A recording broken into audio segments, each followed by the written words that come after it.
الحمد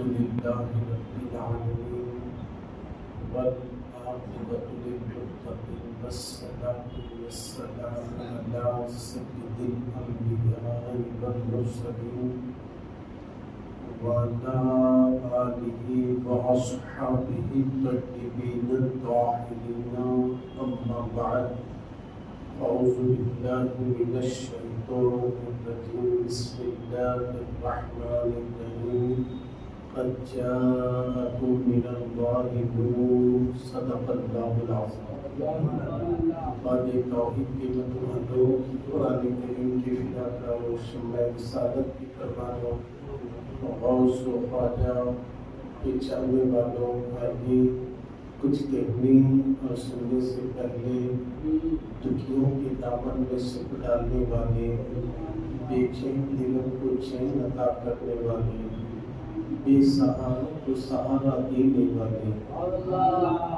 بچھڑوں کو ملانے والے، روتوں کو ہنسانے والے، مرنے کے بعد سب مل کر خبر کے اندھیرے گڑھے میں چھوڑ کر جانے کے بعد وہ مدینے سے آنے والے، اپنے قدموں سے ہماری اندھیری قبر کو نور سے روشن کرنے والے حضور احمد مصطفیٰ محمد مصطفیٰ ارواحنا فدا صلی اللہ تعالی علیہ وآلہ وسلم کی بارگاہ سلام میں جھوم کر بآواز بلند درود پاک پڑھیں۔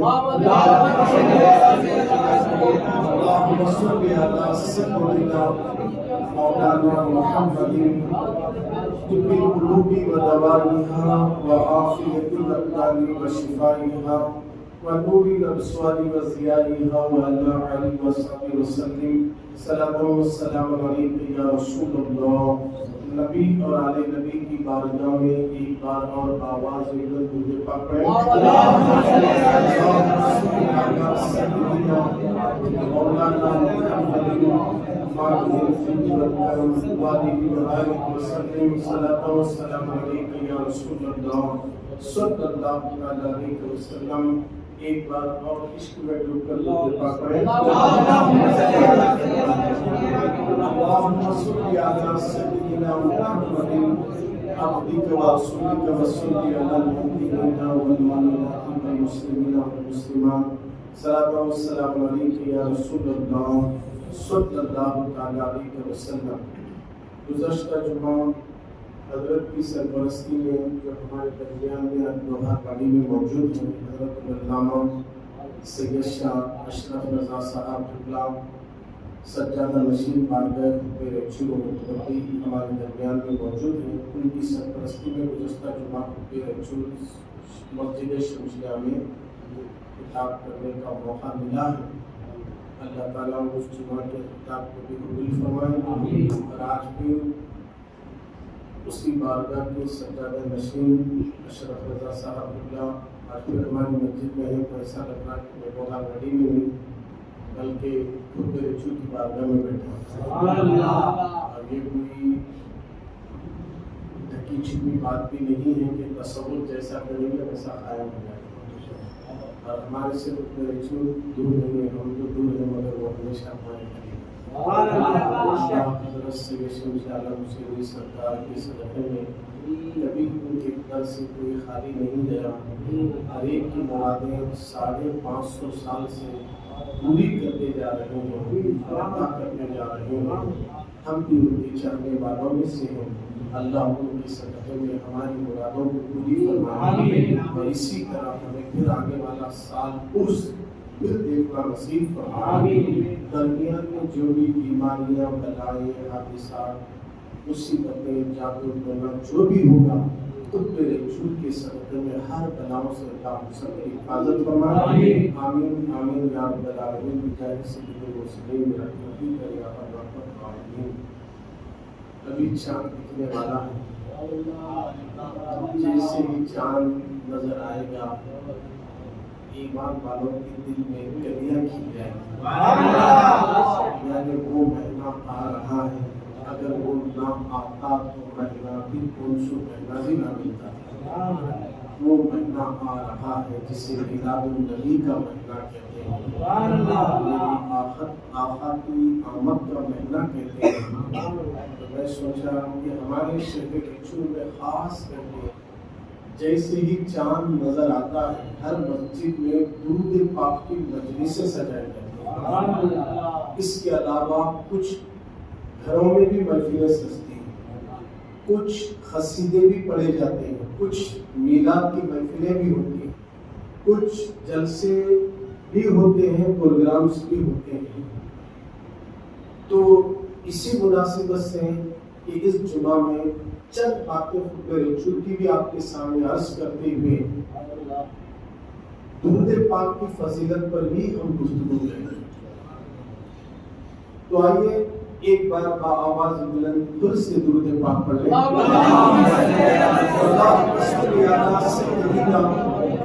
مولانا محمد والا آل سیدنا مولانا محمد مبارک وسلم صلاۃ و سلام علیک یا رسول اللہ صلی اللہ تعالی علیہ وسلم۔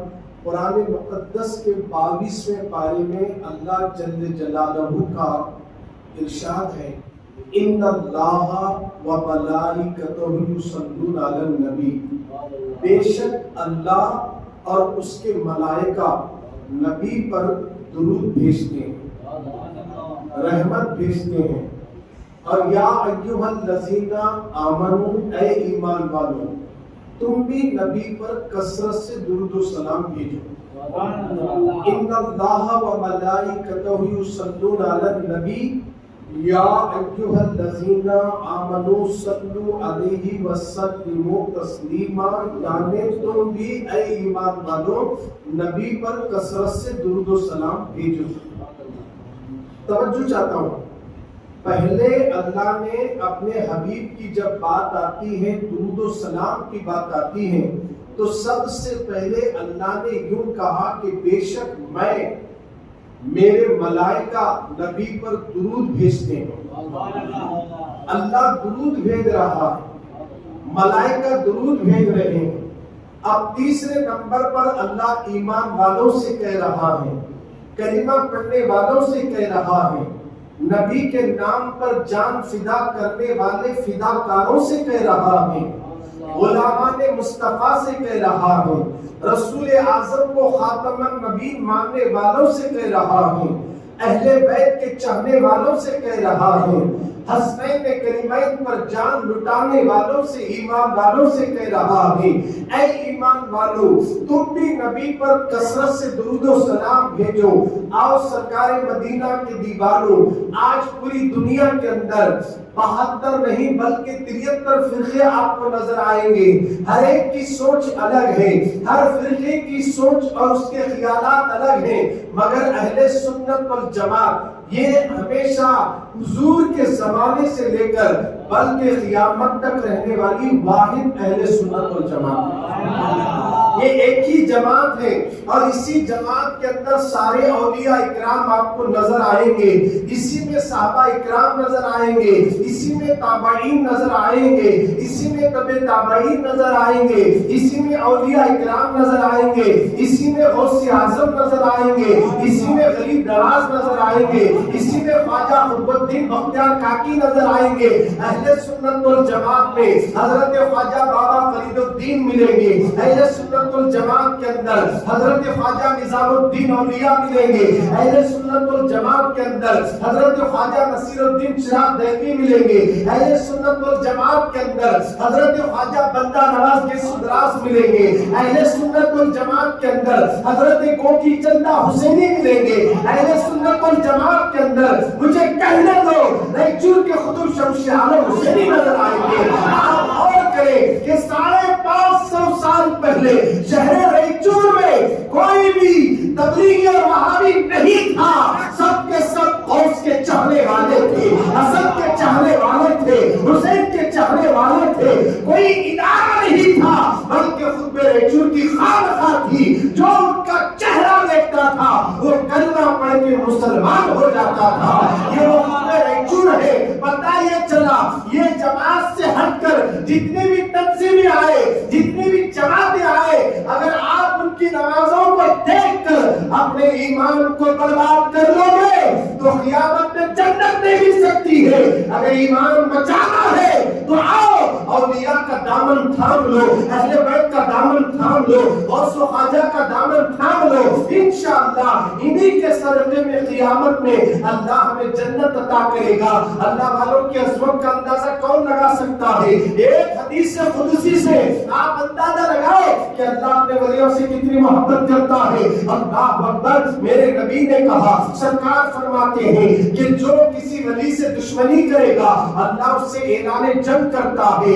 ہے کوئی شخص جو اللہ سے جنگ کر سکے؟ ہے کوئی شخص جو اللہ سے لڑ سکے؟ اللہ اکبر. نماز نہیں پڑھنے والے سے جنگ کی بات نہیں ہو رہی ہے, روزہ نہیں رکھنے والے سے جنگ کی بات نہیں ہو رہی ہے, حج کرنے والے کے ساتھ حج نہیں کرنے والے کے ساتھ جنگ کی بات نہیں ہو رہی ہے, ہو رہی ہے جنگ کی بات. حدیث قدسی میں آیا, جو میرے ولی سے دشمنی کرے گا میں اس سے اعلان جنگ کرتا ہوں. جانتا ہے پروردگار اختلاف نماز میں نہیں ہوگا, روزے میں اختلاف نہیں ہوگا, حج میں اختلاف نہیں ہوگا, ہوگا تو میرے ولی کے بارے میں ہوگا, میرے محبوب بندے کے بارے میں ہوگا. اس لیے اللہ نے صاف لفظوں میں کہہ دیا, وہ نماز پڑھنے والے نمازی ہر عابد کو عبادت کے سلے میں اگر جنت ملتی تو سب سے بڑا عابد شیطان نظر آتا ہے, سب سے بڑا نمازی ابلیس نظر آتا ہے. اس کے اندر نماز پڑھنے کا شعور تھا, اس کے اندر عبادت کرنے کا جذبہ تھا, مگر محبت نہیں, عشق نہیں, ادب نہیں, تو اللہ نے اس کی ساری نمازیں اس کے منہ پر مار دی. بتا دیا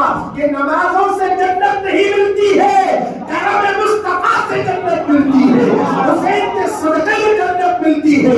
آؤ دیوانو, نماز اپنی جگہ ہے. جو بندہ نماز پڑھے اگر دل محبت رسول اور محبت اہل بیت سے خالی ہو تو اسے جنت اور اس کی نماز قبول نہیں ہوگی اور اس کو جنت نہیں ملے گی. وہ سنی ہے جس کے دل میں رسول کی بھی محبت ہے, آل رسول کی بھی محبت ہے. ہم ہیں جو نبی سے بھی محبت کرتے ہیں, نبی کی آل سے بھی محبت کرتے ہیں, نبی کی اولاد سے بھی محبت کرتے ہیں. اللہ اکبر. اے سرکار مدینہ کے دیوانوں, آج کا دور بڑا پرفتن دور ہے. ہمارے بچوں کو کالج کی سیڑھیوں سے لے جایا جا رہا ہے, ہمارے بچوں کو اسکولوں سے لے جایا جا رہا ہے, ہمارے بچوں کو نہ جانے 10 دن کا چلہ, 20 دن کا چلہ اہل حدیث والے, تبلیغی جماعت والے ہمارے جوانوں کو کھینچ رہے ہیں اور لوگ ان کی ظاہری عبادت کو دیکھ کر ان کے پیچھے جا رہے ہیں. آج میں آپ کو بتانا یہ چاہتا ہوں, اس لیے کہ میں نے ایک ذہن بنا لیا کہ ہمارے شہر ریچور میں خاموشی سے جو کام کر رہی تھی تبلیغی, اب وہ ابھر کر سامنے آ رہی ہے. لوگوں کو سمجھ میں نہیں آنا, رہنے دو اس کا اس کے ساتھ, رہنے دو اس کا اس کے ساتھ. آئیے آج قرآن اور حدیث کی روشنی میں آپ کو فیصلہ کرنا ہے. میں نے پہلے ہی 22ویں پارے کے حوالے سے آپ کے سامنے ذکر کر دیا جن جماعتوں کا تذکرہ میں کر رہا ہوں. اب اشارے میں بولتا ہوا جاؤں گا کہ آئیے درود و سلام پر اعتراض کرنے والی کوئی جماعت ہے وہ آپ کی نگاہوں کے سامنے ہے. آج جھنڈوں کی اعتراض کرنے والی جماعت کوئی ہے وہ آپ کی نگاہوں کے سامنے ہے. غوث اعظم کی 11ویں پر اعتراض کرنے والے کون ہیں وہ آپ کی نگاہوں کے سامنے ہے. امام جعفر صادق کے کنڈوں پر اعتراض کرنے والے کون ہیں وہ آپ کی نگاہوں کے سامنے ہے. یا غوث کا نعرہ لگانے والوں کو روکنے والے کون ہیں یہ آپ کی نگاہوں کے سامنے ہے. یا علی المدد کہنے والے کو روکنے والے کون ہیں وہ آپ کی نگاہوں کے سامنے ہے. یا خواجہ کا نعرہ لگانے والوں کو روکنے والے کون ہیں یہ آپ کی نگاہوں کے سامنے ہے. خطبہ ریچور کے عرس میں ہم دھوم دھام سے ان کی بارگاہ میں حاضری دیتے ہیں تو لوگ اسے فضول خرچی کہہ کر اس بارگاہ سے جانے سے روکنے والے کون ہیں وہ آپ کی نگاہوں کے سامنے ہے. اے سرکار کے دیوانوں, میلاد کی جب بات آتی ہے, عرس کی جب بات آتی ہے, چادروں کی جب بات آتی ہے, جھنڈوں کی جب بات آتی ہے, انگوٹھا چومنے کی جب بات آتی ہے, اقامت میں حی علی الصلاۃ پر کھڑے ہونے کی بات آتی ہے, ان تمام باتوں کو سامنے رکھو. ان کے اعتراضات کس کے ہیں؟ سنیوں کے نہیں, تبلیغیوں کے ہیں, وہابیوں کے ہیں, اہل حدیثوں کے ہیں, شیعوں کے ہیں. تو جتنے بھی جماعت فرقے ہیں ان کے جو ہم سے جھگڑے ہیں وہ کون سے جھگڑے ہیں کیا آپ نہیں جانتے؟ کیا آپ کو نہیں معلوم؟ ہمیں ایمان ملا تو کسی جماعت کی گلی سے ان کے امیروں سے ایمان نہیں ملا. ہمیں ایمان ملا تو غریب نواز کی چوکھٹ سے ملا, اللہ نواز کے در سے ملا. ہمیں یہ ملا ہے, ہمیں محبت کی پہچان ہوئی ہے تو یہ کسی عالم دین سے نہیں بلکہ ان کی پہچان ہوئی ہے اللہ والوں سے نظر آ رہی ہے. آج سے 550 سال پہلے ریچور میں ایک بھی مسجد نہیں تھی, صرف خود میں ریچور کا آستانہ تھا, ان کی خانقاہ تھی, کوئی فرقہ نہیں تھا, کوئی جماعت ہوتے تھے اللہ ان پر برکتوں کو نازل کرتا تھا، ان کی دعائیں قبول ہوتی تھی، اللہ ان کی اولاد کو برکت دیتا تھا۔ جب سے یہ فرقے آئے ہمارے لوگوں کو لے جا کر ان کو پیشانی پر کھٹے لانے پر مجبور کرنے والے وہ لوگ جو انگوٹھا چومتا تھا انگوٹھا چومنا چھوڑ دیا، جو سلام پڑھتا تھا سلام پڑھنا چھوڑ دیا، جو جھنڈا لگاتا تھا وہ جھنڈے لگانے پر جھگڑا کر رہا ہے، چادر چڑھانے والا چادر پر جھگڑے کر رہا ہے۔ الغرض کہ سرکار کے دیوانوں جھگڑے ہم نہیں کر رہے ہیں، اہل سنت ہمیشہ سے امن کا پیغام دیتی ہے، محبت کا پیغام دیتی ہے، بھائی چارگی کا پیغام دیتی ہے۔ جھگڑالو جماعت اہل سنت نہیں ہے، اہل سنت متحد ہو کر سب کو میرے غوث کے جھنڈے کے سائے میں جمع کرنے کا نام اہل سنت ہے۔ بتایا چلا کہ آؤ جس جھنڈے کی ہم بات کرتے ہیں وہ جھنڈا بھی ٹھنڈا، وہ جھنڈے والا بھی ٹھنڈا ہے، وہ جھنڈے والا بھی ٹھنڈا ہے، جھنڈا بھی ٹھنڈا ہے، جھنڈے والا بھی ٹھنڈا ہے، اور جس کے گھر پہ جھنڈا ہے وہ گھر بھی ٹھنڈا ہے، وہ گھر بھی ٹھنڈا ہے۔ گھروں پہ جھنڈے لگاؤ، گھر ٹھنڈا رہے گا۔ گھروں پہ غوث کا جھنڈا لگاؤ، میلاد کا جھنڈا لگاؤ۔ خدا کی سب کی قسم جس کے گھر پہ میلاد کا جھنڈا ہو، جس کے گھر پہ غوث اعظم کا جھنڈا ہو، انشاءاللہ اس گھر پہ کسی کا قدم نہیں چلتا۔ یہ جھنڈے ہماری حفاظت کرنے والے ہیں، ہماری حفاظت کرنے والے ہیں۔ اس لیے یہ جھنڈوں کا کنیکشن یہاں سے نہیں، نبی کی میلاد کے وقت اللہ نے جبریل کو جھنڈے دے کر بھیجا تھا کہ جاؤ مصطفیٰ کی میلاد کی خوشی میں ایک جھنڈا کعبے پر، ایک جھنڈا مشرق میں، ایک جھنڈا مغرب میں، ایک جھنڈا آمینہ کے آنگن میں دفن کر۔ 4 جھنڈے لے کر جبریل آئے۔ ان جھنڈوں کو، ان چادروں کے مذاق اڑانے والوں، یہ جھنڈے اور چادریں جو ہے کل قیامت میں ہمارے سر پہ سایہ بنے۔ ہماری چادروں میں پاور نہیں، اللہ والوں کی چادروں میں پاور ہے۔ اس لیے عام چادر کو اگر بھیما ندی پر بچھایا جاتا عام آدمی تو چادر بھیما ندی پر نہیں ٹھہرتی تھی، مگر یہ چادر بچھانے والا کوئی اور نہیں، اللہ کا ایک ولی، نبی نہیں، صحابی نہیں، ولی مصطفیٰ جان رحمت کے خاندان کے چشم و چراغ شمس اعلی حسینی کے دادا جان اپنی چادر بھیما ندی پر بچھا دیے۔ چادر جانے کا نام نہیں لیتی، کیوں نہیں جا رہی ہے؟ پانی میں بچھانے کے بعد جانا تھا، چادر نے بتا دیا کوئی اور نہیں بچھایا۔ یہ چادر بچھانے والا بظاہر لوگوں کو تو انسان نظر آتا ہے، ہاتھ اس کے ہے بچھانا خدا کا ہے، زبان اس کی ہے بولنا خدا کا ہے۔ تو چادر نے بتا دیا کہ یہ چادر کو ولی کے نسبت ہونے سے کوئی چادر ڈبو نہیں سکتا۔ جس ولی سے چادر کو خلاف کو نسبت ہو جائے، ہم عقیدت کا نظرانہ چادر کی شکل میں جب شمشاد بابا کی بارگاہ میں دکھ لے کر، اپنی پریشانی لے کر، اپنے سر پہ چادر رکھ کر، ڈی جے چھوڑ کر، ڈی جے نہ بجاتے ہوئے، ناچتے ہوئے نہ جاتے ہوئے، اگر ہم اپنے دلوں میں دکھ رکھ کر خطبہ چن کے پاس چادر لے جاؤ، یہ چادر کل قیامت میں ہمارے لیے نجات کا ذریعہ بن سکتا ہے۔ اب یہ کیسے ہو سکتا ہے؟ تو سنیے، حدیث میں آیا ہے، اللہ کے نبی فرماتے ہیں قیامت میں میرا مولا اپنے ولی کو بلائے گا، ولی کو بلائے گا، اللہ کہے گا اے میرے دوست، تو نے دنیا میں میرے خاطر دنیا کو چھوڑا تھا، تو میرا ہو گیا تھا، تندرستی تیرے دامن میں تھی، اس لیے ہم نے تجھے تندرست میں نہیں رکھا، کیونکہ ہم تمہیں آزماتے تھے اور تم اس میں پورے اترتے تھے۔ تو میرا دوست ہے، دوست، دنیا میں غربت میں زندگی گزارا، سب کچھ برداشت کر لیا میری رضا کے لیے، آج اٹھو۔ اس ولی کو اللہ کے دربار میں اللہ کھڑا کر کے کہے گا یہ دیکھو یہ جہنم ہے، اور اس جہنم کے پاس جتنی لائن لگی ہے نا، خطار لگی ہے نا، اس لائن میں سے کوئی بھی تیرا چاہنے والا ہے تو دیکھ لے۔ اللہ کہے گا اس لائن میں جو کھڑے ہیں، اگر کوئی تیرا چاہنے والا ہے، یا اگر کوئی ایسا شخص ہے جس نے تجھے دنیا میں پانی پلایا ہو، تیری خدمت کی ہو، تیرے دربار میں ادب و احترام بجا لایا ہو، اگر اس سے تیرا کوئی کنیکشن ہے تو ہم تجھے اجازت دیتے ہیں ان صفوں میں سے تلاش کر کے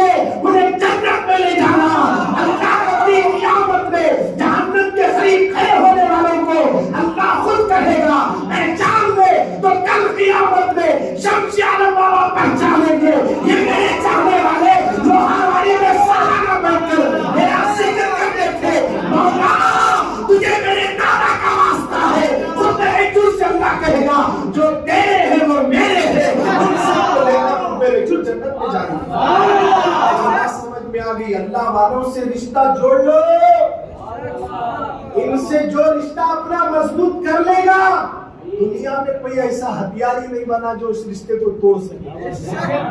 جب کوئی پتھر ان سے کنیکشن ہو جائے تو اس کی عظمت بڑھ گئی، کوئی کپڑا ان سے لگ جائے تو کپڑے کی عظمت بڑھ گئی. اگر آپ خالی لے جا کر خطبے ریچور کے کٹے پر جہاں سرکار کی تعویذ بنی ہے پانی کا بوتل رکھو، اس کے بعد نکالو، اسے سینے سے لگا دو.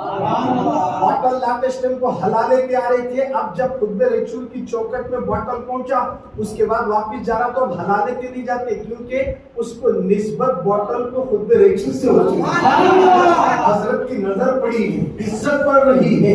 پھول کی دکانوں میں پھول ہے، کھاتے نہیں، مگر خطبے ریچور کے پتا بھی ملا تو کھا رہے ہیں. کیوں کھا رہے ہیں؟ اس لیے کہ نسبت سرکار سے ہے، نسبت شمس عالم سے ہے. پتا یہ چلا جو چیزوں کا کنیکشن اللہ والوں سے ہوتا ہے اس چیز کی عظمت بڑھتی ہے اور اس کی قدر قیامت تک ہوتی ہے.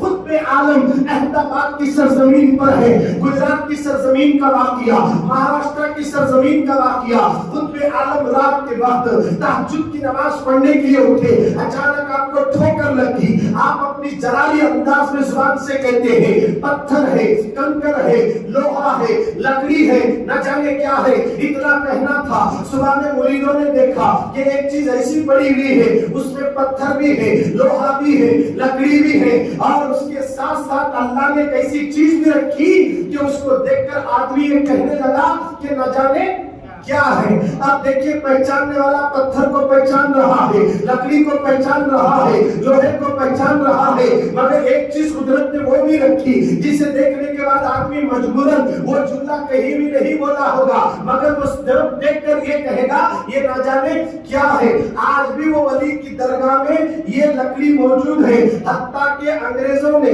یہاں تک کہ ریسرچ کرنے والوں نے اس لکڑی کو لے جا کر ریسرچ کیا، پتھر کو پہچان سکے، لکڑی کو پہچان سکے، لوہے کو پہچان سکے. قدرت نے ایک ایسی چیز اس میں رکھی ہے، وہ بھی مجبور ہو گئے. انہوں نے طے کر لیا تھا ہم یہ لفظ نہیں کہیں گے، آخر میں ان کو بھی یہ کہنا پڑا کہ نہ جانے کیا ہے. کیا بات سمجھ میں آ گئی؟ اب جیسے ہی لکڑی کو نسبت ہو گئی، ولی کی زبان سے جو نکل گیا اللہ نے وہ سب اس میں رکھ دیا اور اس کی عظمت کو اتنی بڑھا دیا کہ اس زمانے سے لے کر آج تک حضرت کے دربار میں وہ موجود ہے. آپ بھی جا کر دیکھ سکتے. میں اس ملک کے باہر کی بات نہیں کر رہا ہوں، بھارت کے اندر کے بزرگ کی بات کر رہا ہوں. ہمارے ملک میں یہ اللہ والے ہیں. کیا بات سمجھ میں آ گئی؟ ایک بات عرض کر دو، کیونکہ میں شمس عالم حسینی کے دربار میں یہ بات بولنے والا تھا مگر وہاں ٹائم ہونے کی وجہ سے نہ بول سکا.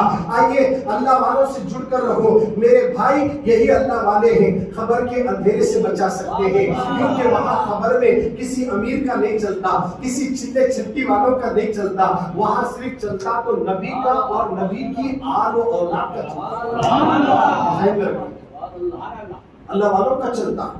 خبر میں توجہ چاہو، خبر میں جہاں کوئی آنے والا نہیں ہے وہاں اللہ والے پہنچیں گے اور ان کی محبت ہی ہمیں جنت میں لے جائے گی. ان سے جڑے رہو، اللہ والوں سے جڑے رہو. لوگ اللہ والوں سے کاٹنا چاہتے ہیں، جدا کرنا چاہتے ہیں. اولیاء اکرام سے جدا کرنے کی پوری پلاننگ بنائی گئی ہے، کوشش کر رہے ہیں. اللہ والوں کے دربار سے اگر کٹ جاؤ گے تو نقصان ہمارا ہوگا.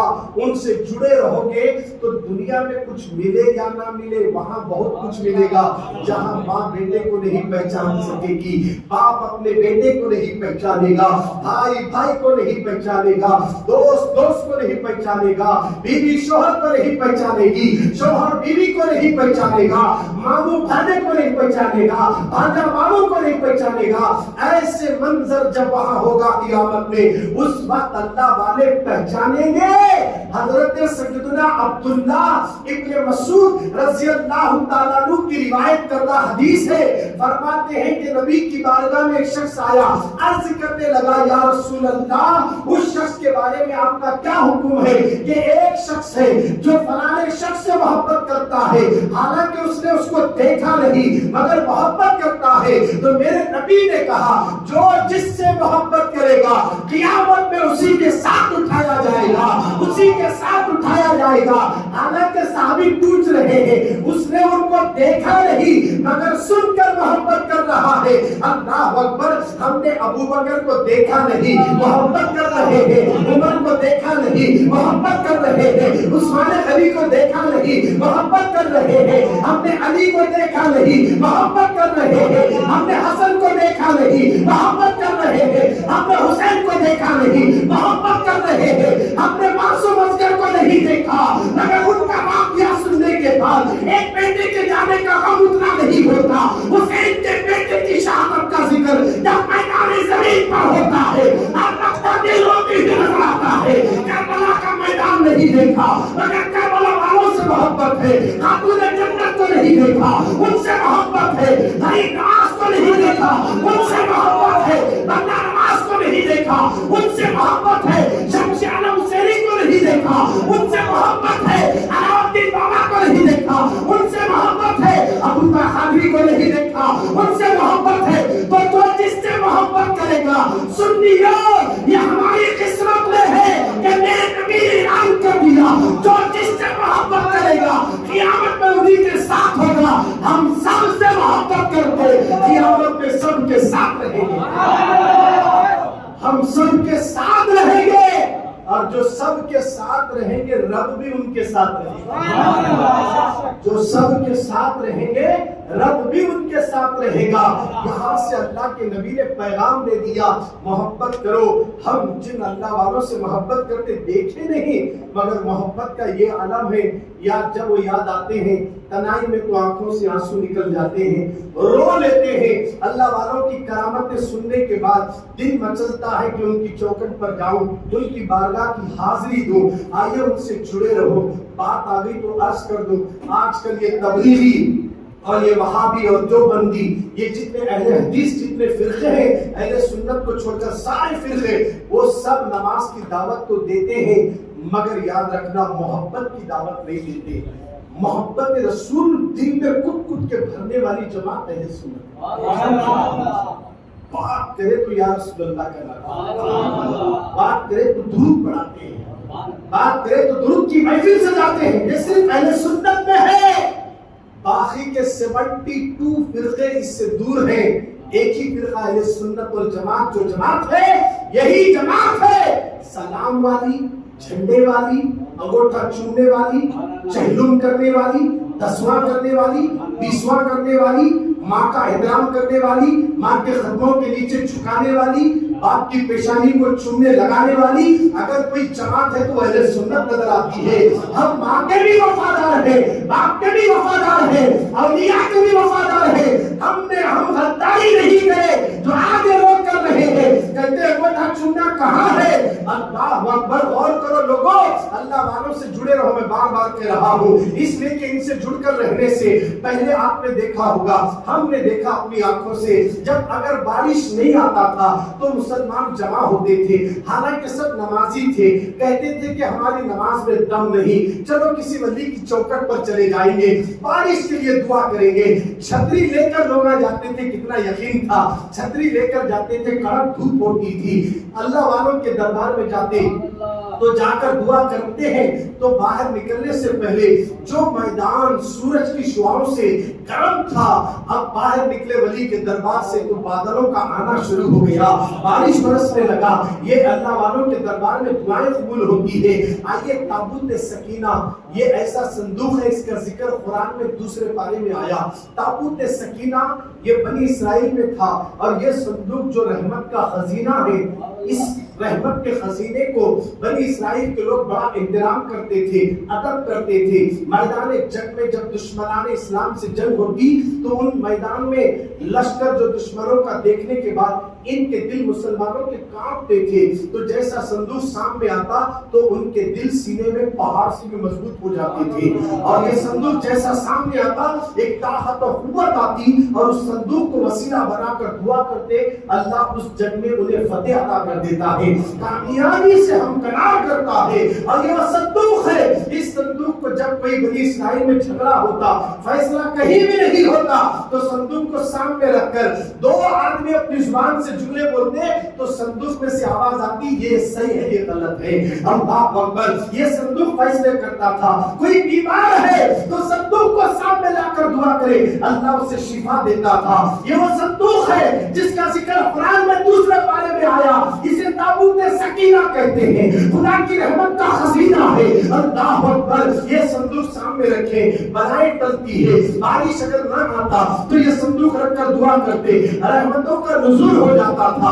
آخر یہ صندوق میں ہے کیا؟ جب صندوق کھول کر دیکھا گیا تو اس میں کیا ہے؟ موسیٰ علیہ السلام کی جوتیاں ہیں، موسیٰ علیہ السلام کا عصا ہے، ہارون علیہ السلام کا امامہ ہے، سلیمان علیہ السلام کی انگوٹھی ہے، توریت کی کچھ تختیاں ہیں، جنت سے اترے ہوئے میوے کچھ ٹکڑے ہیں۔ آپ غور کریں، وہ صندوق میں کوئی ولی نہیں ہے، وہ صندوق میں کوئی انسان نہیں ہے، بلکہ جو پیغمبروں سے لگی ہوئی چیزیں، جو عصا موسیٰ پکڑے وہ عصے میں یہ پاور آیا، جو جوتے موسیٰ پہنے وہ جوتوں میں یہ پاور آیا، ہارون نے جو امامہ ہارون علیہ السلام نے باندھا وہ امامے میں یہ پاور، سلیمان کی انگوٹھی میں یہ پاور۔ اب مجھے کہنے دو کہ یہ قرآن کے اندر ہے، حافظ حسن رضا موجود ہے، دوسرے بارے میں تابوت سکینہ کا ذکر ہے، وہاں بھی غور سے سن لو، اہل خبیثو غور سے سن لو، یہ تابوت سکینہ میں موسیٰ علیہ السلام کی جوتیاں ہے، ہارون علیہ السلام کا امامہ ہے اور ان کا عصا مبارک ہے، سلیمان علیہ السلام کی انگوٹھی ہے۔ یہ انسان نہیں بلکہ اللہ والوں سے نسبت ہوگی۔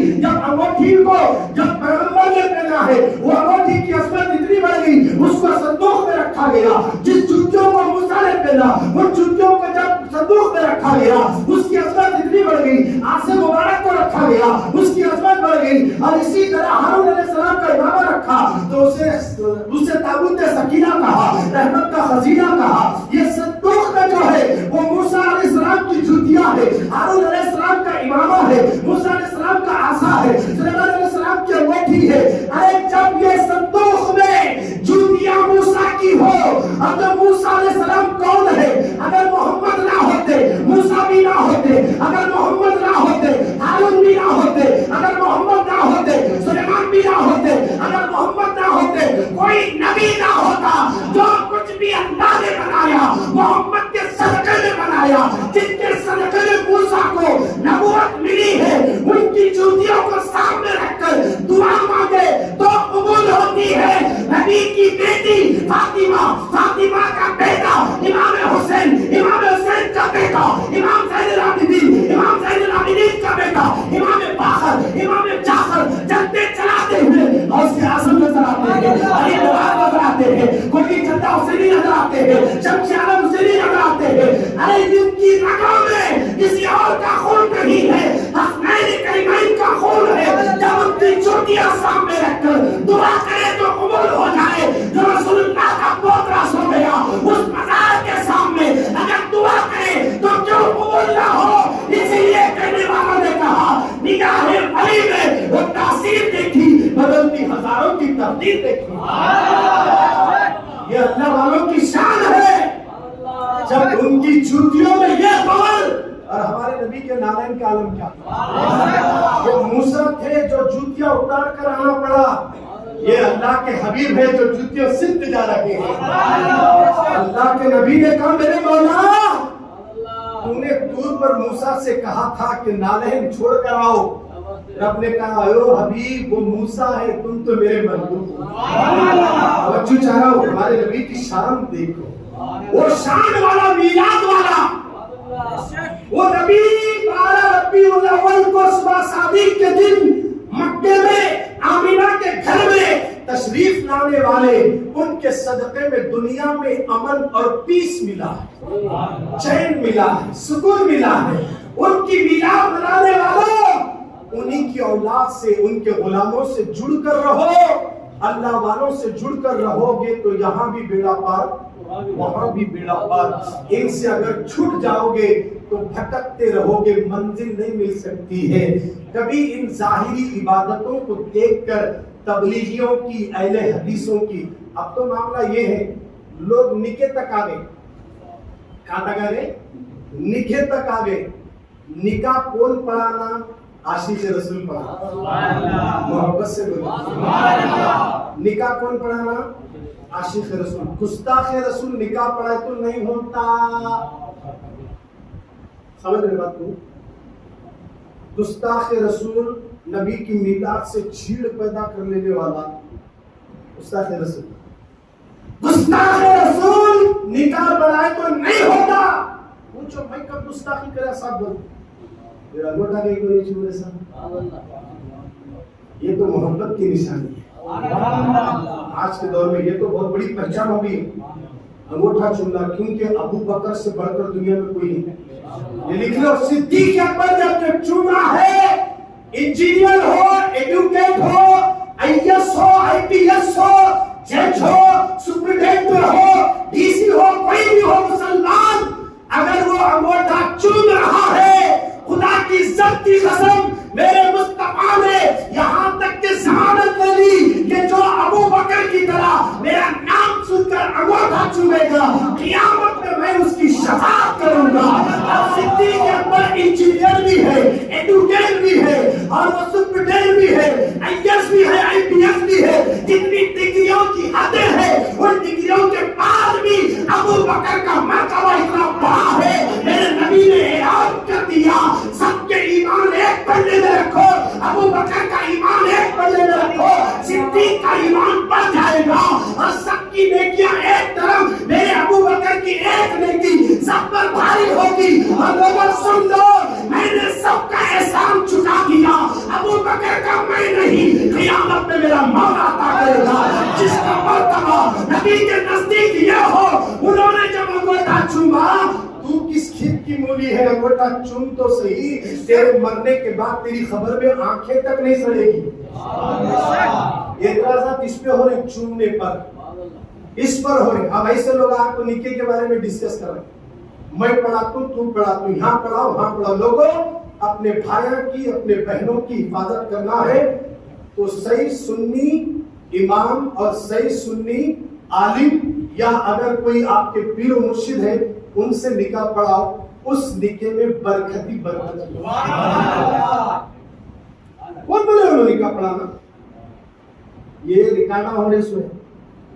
اور ہم حق بات بولنے کے لیے کبھی اعلیٰ حضرت کے چاہنے والے ڈرتے ہیں، ہم خود رسول کے چاہنے والے ہیں. حق بات حق کٹ کر بولیں گے، اس لیے کہ نکاح ایک دونوں کا بندہ جو باندھا جا رہا ہے یہ معمولی نہیں ہے. آدم اور اما حوا کا جب بندن باندھا جا رہا تھا، مہر ادا کرنے کی بات آئی تو کیا ہوا؟ اس وقت میں مہر کیا ادا کروں میرے مولا؟ تو میرے رب نے کہا درود پڑھ. ہمارے بابا آدم کا مہر ہے درود شریف ہے، اور آپ درود پر اعتراض کرنے والا نکاح پڑھانے آ رہا ہے، سلام پڑھنے پر جھگڑا کرنے والا نکاح پڑھانے آ رہا ہے. خدا مسلمانوں، نکاح اپنے بچوں کی بہنوں کی، اپنی بیٹیوں کا نکاح کسی اور سے نہیں، غلام غوث سے پڑھانا، حسین کے دیوانے سے پڑھانا، خواجہ کے چاہنے والے سے پڑھانا. اگر آپ کا ابھی تک کسی پیر سے رابطہ نہیں ہے، تھام لو کسی اچھے پیر کو، تاکہ وہ پیر اگر پڑھا لے، یا اگر وہ پیر اجازت دے تو پھر اس میں برکت ہی برکت ہوگی. ایسے لوگوں کو پڑھانے سے کوئی روک نہیں سکتا. یہی نکاح قابل قبول ہونے والا. نکاح کیا ہے جی؟ زندگی کا بندھن باندھا جا رہا ہے. باندھنے والا کیسا ہونا؟ نبی کا چاہنے والا، حسن حسین کا چاہنے والا. پڑھا ارے کیا بھائی نکاح ہے میرے بھائی، وہ نکاح ہے. ارے کوئی پڑھانے والا جتنا اچھا ہوگا نا، دلہا دلہن کی زندگی اتنی اچھی ہوگی. دل سے دعا نکل، اخلاص ہونا، یا اللہ تیرے نبی کی یہ امتی ہے، یہ لڑکی ہے، یہ لڑکا ہے، میں اس قابل نہیں، مگر تو ان دونوں کے لیے نکاح کے لیے مجھے منتخب کیا. میرے مولا میں گناہگار ہوں، یہ دونوں کو حلال کرنے آیا ہوں. میری لاج رکھتے ہوئے اس دعا کی برکت یہ ہو کہ رشتے ٹوٹنے نہ پائے، ان کے ملن سے ان کو نیک اولاد عطا کر دے.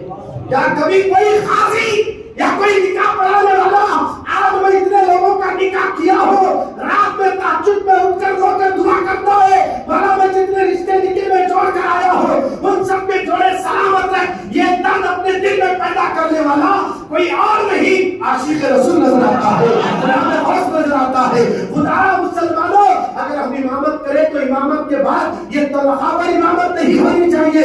امامت اس لیے کرو تاکہ ان کی ذمہ داری ہمارے سر پر ہے. تو کبھی ہاتھ اٹھے تو یوں کہنا سارے مقتدیوں کی نماز کو بھی قبول فرما لے, ہماری امامت کو بھی قبول فرما لے. یہ پیغام میرے نبی نے دیا ہے. اور آج لوگ نکاح پر ڈسکس کر رہے ہیں, وہاں جاؤ پڑھو یہاں جاؤ پڑھو. لوگوں پہلے اپنا ایمان کا محاسبہ کرو. دل میں اگر سچی محبت ہے تو جھگڑے بند کر دو. سلام پر, میلاد پر, عرسوں پر, فاتحہ پر, یہ سب بند کر دو. اگر محبت ہے رسول سے تو آؤ میدان میں, پھر تم بھی سلام والے بن جاؤ, تم بھی یہاں سلامت رہو گے, وہاں بھی سلامت. ایسے لوگوں سے نکاح پڑھانا. بات سمجھ میں آ گئی نا. نکاح اگر گستاخ رسول پڑھایا تو نکاح بولو جی نہیں ہوتا. نکاح عاشق رسول پڑھائے تو ہوتا. یہ ذہن پہ رکھنے کی. نکاح ہر کوئی نہیں پڑھا سکتا, اور نکاح پڑھانے والا غوث کا چاہنے والا ہونا, اہل بیت کا چاہنے والا ہونا. کیونکہ ان سے محبت کرنے کا حکم بریلی کے امام نہیں دے رہے, بانی جامعہ نظامیہ انوار اللہ فاروق علیہ رحمہ نہیں دے رہے.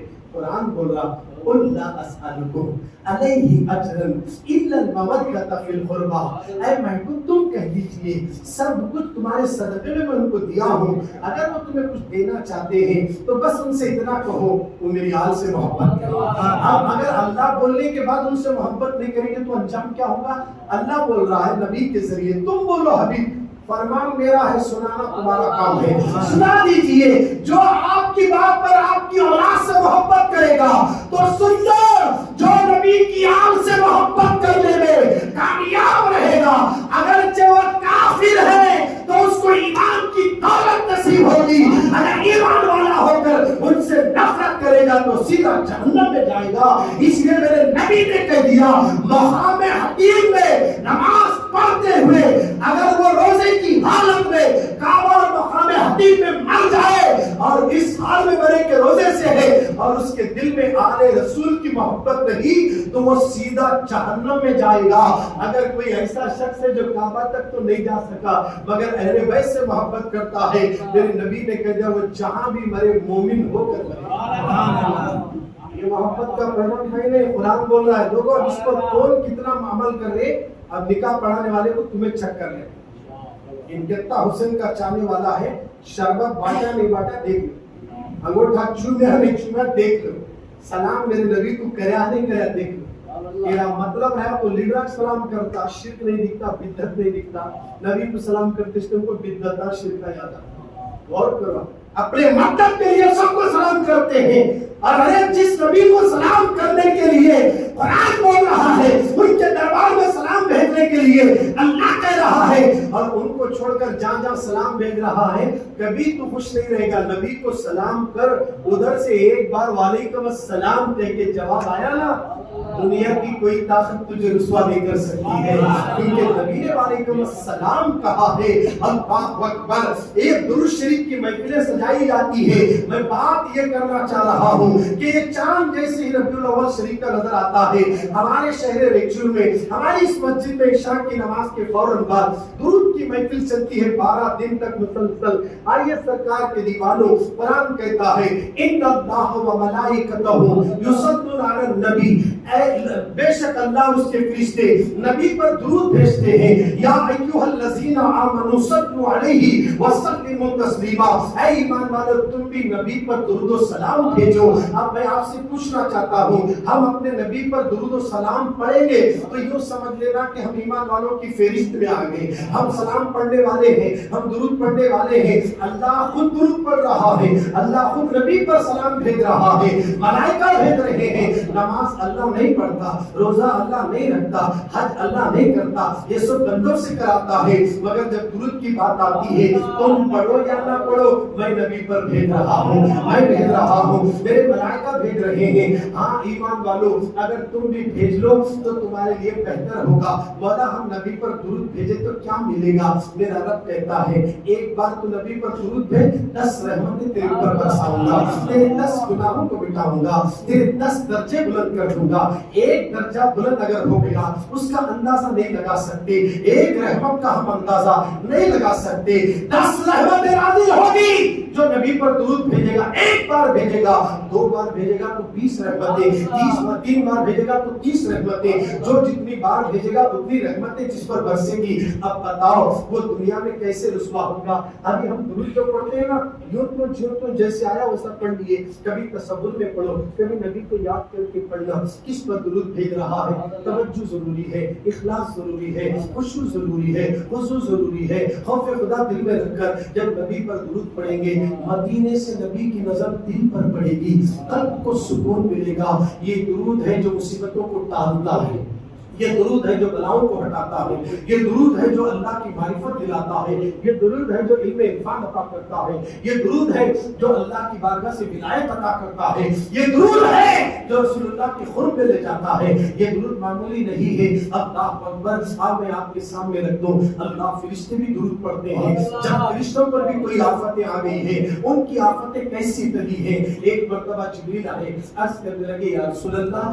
میں ایک واقعہ بیان کرنا چاہتا ہوں۔ آقا نے کہا صحابہ بیٹھے تھے، کہا کہو جبریل۔ تو جبریل نے کہا یا رسول اللہ میں راستے سے آ رہا تھا، راستے میں کوہ خاف کی وادیوں سے گزرا، وہاں رونے کی آوازیں آنے لگی، درد بھری آواز کو میں نے سنا، جدھر سے یہ آواز آ رہی تھی میں اس طرف گیا تو آقا میں نے کیا دیکھا؟ ایک فرشتہ ہے جس کے پر بھی کٹ گئے، جس کے ہاتھ اور پیر بھی کٹ گئے ہیں۔ میں نے اس سے پوچھا تیری یہ حالت کیسے؟ حالانکہ سرکار میں نے اسے چوتھے آسمان پر دیکھا تھا، یہ ایسا فرشتہ تھا یا رسول اللہ، جب یہ سانس لیتا تھا نا اللہ اس کے ایک سانس سے ایک فرشتہ پیدا کرتا تھا، جس کو اللہ نے تخت پہ بٹھایا تھا۔ مگر کوہ خاف کی وادی میں نے اسے اس حالت میں دیکھا، اس کے پر بھی نہیں ہے، اس کے ہاتھ بھی نہیں ہے، اس کے پیر بھی نہیں ہے۔ میں نے کہا کہ تیرا یہ حال کیوں ہوا؟ تو اس نے کہا کہ اے جبریل کیا بتاؤں، شب معراج میں کائنات کے رسول تشریف لا رہے تھے، تو جب میرے سامنے نبی آئے میں ادب کرتے ہوئے ان کی تعظیم نہیں کیا، ان کی تعظیم کے لیے کھڑا نہیں ہوا۔ اللہ کو میری یہ ادا اتنی ناپسند ہوئی، اسی وقت اس نے میرے پر بھی کاٹ دیے، میرے ہاتھ بھی کاٹ دیے، میرے پیر بھی کاٹ دیے، اور ایک جزیرے میں مجھے ڈال دیا گیا، اور اس وادی میں تم مجھے دیکھ رہے ہو۔ میں نے نبی کی تعظیم نہ کر کے یہ سزا پایا ہوں۔ اللہ اکبر، جب میں نے یہ جملے سنے آقا اس نے کہا کہ جبریل تم دعا کرو۔ جب میں دعا کرنے لگا تو میرے مولا نے مجھ سے کہا اے جبریل اگر وہ اپنی کھوئی ہوئی زندگی واپس چاہتا ہے تو کہہ دو کہ وہ میرے محبوب پر درود پڑھ لے، وہ میرے محبوب پر درود پڑھے۔ اے اللہ کتنی بار درود پڑھے؟ میرے رب نے کہا جبریل 10 مرتبہ نبی پر درود پڑھے۔ جیسے فرشتہ درود پڑھنا شروع کر دیا اس کی زبان سے درود کے الفاظ نکلنے لگے، پر بھی آگے، پیر بھی آگے، ہاتھ بھی آگے۔ 10 مرتبہ درود مکمل ہوا، آقا وہ اڑتا ہوا گیا، اپنے مقام پر بیٹھ گیا۔ یہ واقعہ آقا کے سامنے جبریل بیان کر رہے ہیں۔ لوگوں کیا بات سمجھ میں آ گئی؟ جب فرشتوں کی گئی ہوئی چیز واپس آتی ہے تو درود شریف کی برکت سے آ رہی ہے۔ اگر آج مسلمان کے گھر میں کچھ ڈر گیا، کچھ پریشانی آ گئی ہے، اس کا حل یاد رکھنا تعویذوں اور ناریلوں میں نہیں ہے، لیموں اور پلیتوں میں نہیں ہے۔ یہ تمہیں وقتیہ طور پر دل کو سکون تو دے سکتے ہیں، ہمیشہ کی مصیبت ختم نہیں کر سکتے۔ اس لیے اگر ہمیشہ سے چھٹکارا چاہتے ہو تو مصطفیٰ کے وفادار بن کر ان پر درود و سلام پڑھو، انشاءاللہ اس کے صدقے میں اللہ ساری بلاؤں کو ٹال دیتا ہے، مصیبتوں کو ٹال دیتا ہے۔ اس لیے درود کی محفلیں سجائی جاتی ہے۔ آج ہماری مسجد میں بھی انشاءاللہ چاند دکھتے ہی اسی دن سے درود کی محفل شروع ہو جائے گی۔ آئیے سرکار کے دیوانوں درود پاک کی بے شمار واقعات ہیں، ایک آخری بات درس کر دو، اس کے بعد میں اپنی بات کو لپٹ رہا ہوں۔ انشاءاللہ سنڈے کے دن مغرب کی نماز کے فوراً بعد کلثومی کالونی میں مسجد کلثوم میں بیان رکھا گیا ہے۔ سنڈے کے دن کل پرسوں آپ تمامی حضرات زیادہ سے زیادہ تعداد میں وہاں شرکت کرنا۔ حضرت منصور بن عمار رحمۃ اللہ علیہ فرماتے ہیں کہ کسی نے ان کو خواب میں دیکھا، ان سے پوچھا کہ اے منصور آپ سے اللہ نے کیا معاملہ کیا؟ کہا میرے مولا نے مجھے بخش دیا۔ کہا کس سبب سے بخش دیا؟ کہا کہ کیا بتاؤں، جب میں اس دنیا سے چلا گیا تو رب کے دربار میں مجھے مولا نے کہا تو وہی شخص ہے نا جو لوگوں کو دنیا سے ہٹا کر خود دنیا میں مشغول رہتا تھا؟ تو کہنے لگے کہ ہاں میں ہی ہوں وہ شخص۔ تو اس کے بعد رب نے کہا پھر تم اس پر کیا کہتے ہو؟ کہنے لگے میرے مولا جب بھی میں تقریر کرتا یا وعظ و نصیحت کرتا تو پہلے تیری حمد کرتا پھر تیرے نبی پر درود پڑھتا. اللہ کہتا ہے اسی ادا کی وجہ سے ہم تجھے بخش دیں. اے فرشتوں آؤ، جیسے یہ دنیا میں لوگوں کے سامنے میری ثنا بیان کرتا تھا، نبی کی عظمت بیان کرتا تھا، عرش پر بھی اس کے لیے ایک مسند لگا دی جائے اور یہ فرشتوں کے سامنے تقریر کرے. بس کیا بات سمجھ میں آ گئی؟ دروس شریف جو پڑھیں گے یقیناً یہی ہمارے لیے نجات کا ذریعہ ہے.